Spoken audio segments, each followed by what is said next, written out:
I'm not really too sure if we ever sort of had like a main message, you know, to impart to whoever would listen. Our music, the sound of our music sort of reflected varying degrees of how naive we were at the beginning, and I think it probably reflected, in terms of subject matter, very, very much who we were, people in the lives, as people in the lives we were living at, you know, at the time.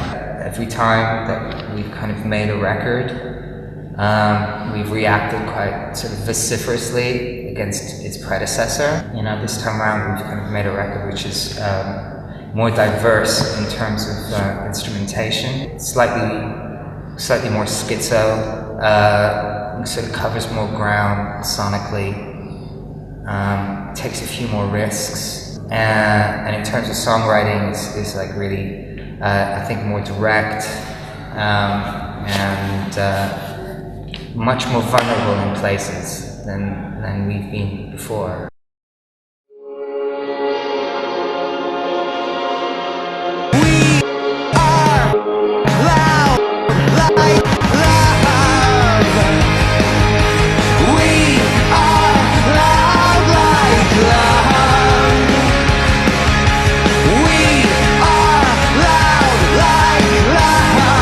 A lot of people have said to us, you know, you write songs about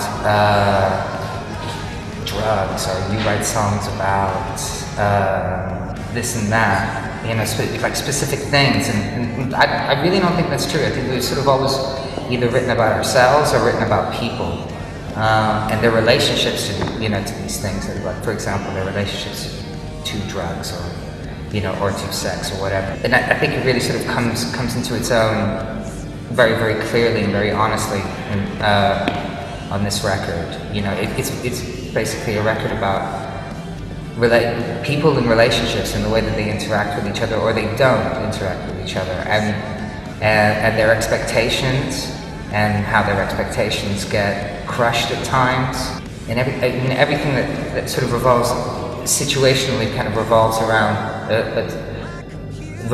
these people. You know, I think what I've done is I've tried to sort of write stories with characters and narrators on this album, more so than ever. And when when songs speak in the first person, they're not necessarily me, even though they are varying degrees of me. But the sort of the personal aspect and the sort of the autobiographical aspect and the confessional aspect is sort of, it's filtered kind of, you know, through storytelling, and I think the most successfully than we've managed to do it so far. We are love like love.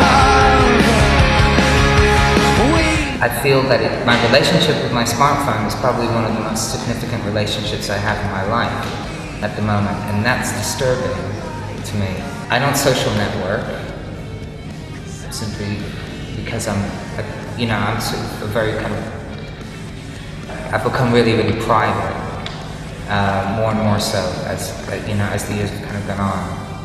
The idea of putting myself kind of out in the public eye any more than we already are doesn't really kind of like work for me. But I mean, I don't think the song sort of slams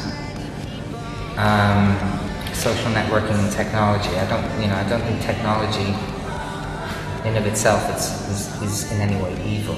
I think the person who kind of inhabits that song feels a great deal of isolation and loneliness, because without having to leave their sort of bedroom, they're able to kind of communicate virtually with thousands of other people. But it's obvious that this person finds it very, very difficult to communicate with people in the real world.